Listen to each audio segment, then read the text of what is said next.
ஒரு கிராமத்தில் ஒரு அறிஞர் இருந்தார். அவருக்கு ஒரு சின்ன பையனும் இருந்தாங்க.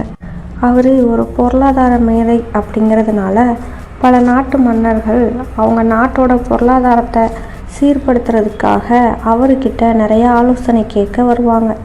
ஒரு நாள் அந்த ஊர் தலைவர் அந்த அறிஞர்கிட்ட வந்து அவரை பார்த்து கிண்டலா, ஐயா அறிஞரே, நீங்க பெரிய அறிஞர் அப்படின்னு இந்த உலகமே உங்களை பாராட்டுது. ஆனா உங்க பையன் ஒரு அடி முட்டாளா இருக்கிறானே. தங்கம் வெள்ளி இது ரெண்டையும் கொடுத்து இதுல எதுக்கு மதிப்பு அதிகம் அப்படின்னு கேட்டா அவன் வெள்ளி அப்படின்னு சொல்றான். இது கூட உங்களுக்கு பையனுக்கு தெரியாத அறிஞரே? இது உங்களுக்கே வெட்க கேடுதானே அப்படின்னு ஊர் தலைவர் சொன்னார். இதை கேட்ட அறிஞர் ரொம்பவே வருத்தமாயிட்டாரு. இந்த விஷயத்தை பற்றி பையன்கிட்ட கேட்கணும் அப்படிங்கிறதுக்காக பையன் ஸ்கூலுக்கு போயிட்டு வர்ற வரைக்கும் காத்துக்கிட்டு இருந்தார். பையன் வந்ததும் இதை பற்றி அவங்கிட்ட பேசலாம் அப்படின்னு யோசனையாக இருந்தார். பையன் ஸ்கூல்ல இருந்து வீட்டுக்கு வந்துட்டான்.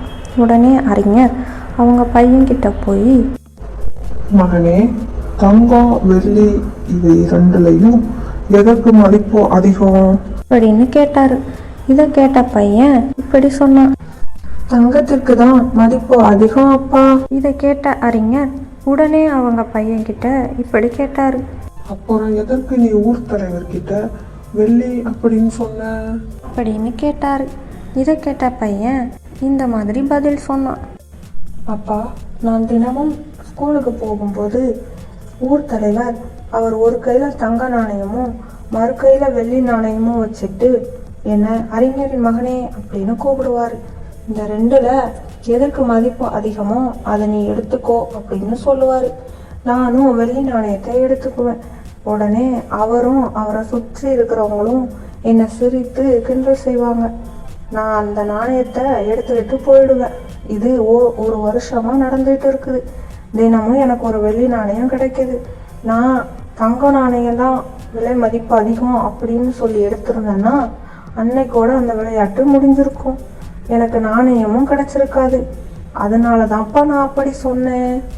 பையன் சொல்கிறத கேட்ட அறிஞர் ரொம்பவே திகைச்சு போயிட்டாரு. இப்படி தாங்க வாழ்க்கையில் நாமும் பல நேரத்தில் முட்டாளாக இருந்திருப்போம். ஆனால் மற்றவங்க அதை பார்த்து ரொம்பவே சந்தோஷமாக இருந்திருப்பாங்க. ஆனால் நாம் அந்த இடத்துல தோற்கறதில்ல.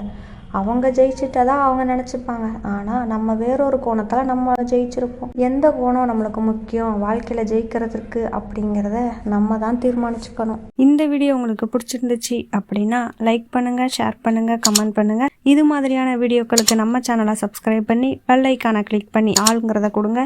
அப்போ தான் நம்ம போடுற வீடியோஸ் எல்லாமே உங்களுக்கு உடனே நோட்டிஃபிகேஷனில் வரும். நெக்ஸ்ட் வீடியோவில் பார்க்கலாம். தேங்க்யூ, பாய்.